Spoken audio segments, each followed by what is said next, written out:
Bonjour mesdames et messieurs. Info aujourd'hui le vrai algérien quotidien 7 jours sur 7 jours, 24 heures sur 24 heures.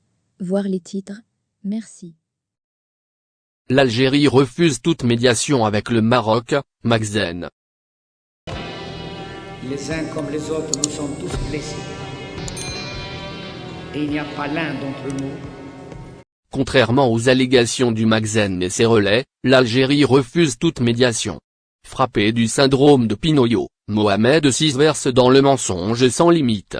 Ces relais médiatiques sont versés, ces derniers jours, dans une campagne qui vise encore une fois l'Algérie. Maghreb Intelligence, un site conçu et financé par le Magzen, tout honte bu, a annoncé que l'Algérie a fait capoter une mission de bons offices menée par l'Arabie Saoudite visant le rétablissement des relations diplomatiques entre Alger et Rabat.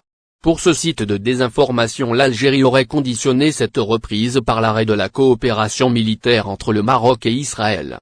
Une fake news qui sent la manipulation à mille lieues.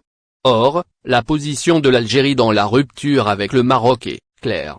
Par la voix du président de la République, Abdelmadjid Tebboune et son ministre des Affaires étrangères, elle avait indiqué qu'elle refusait toute médiation car le contentieux est lourd, bien trop lourd pour le laisser peser sur les perspectives d'avenir pour les peuples de la région.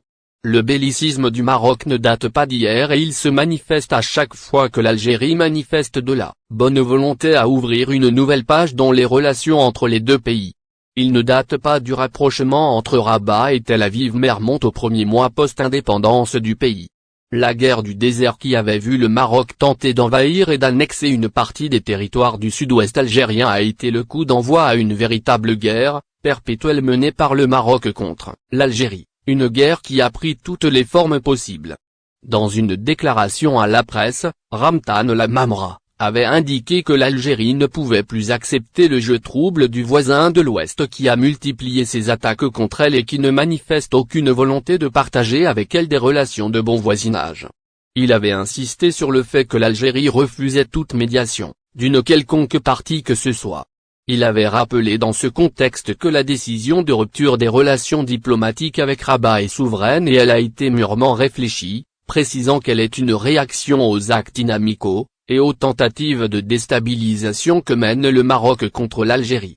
Il faut rappeler dans ce contexte, qu'après cette rupture des relations diplomatiques, et au lieu de manifester de la bonne volonté, Rabat avait ouvert son territoire à Israël et a cautionné les attaques et menaces des dirigeants israéliens contre l'Algérie à partir du Maroc.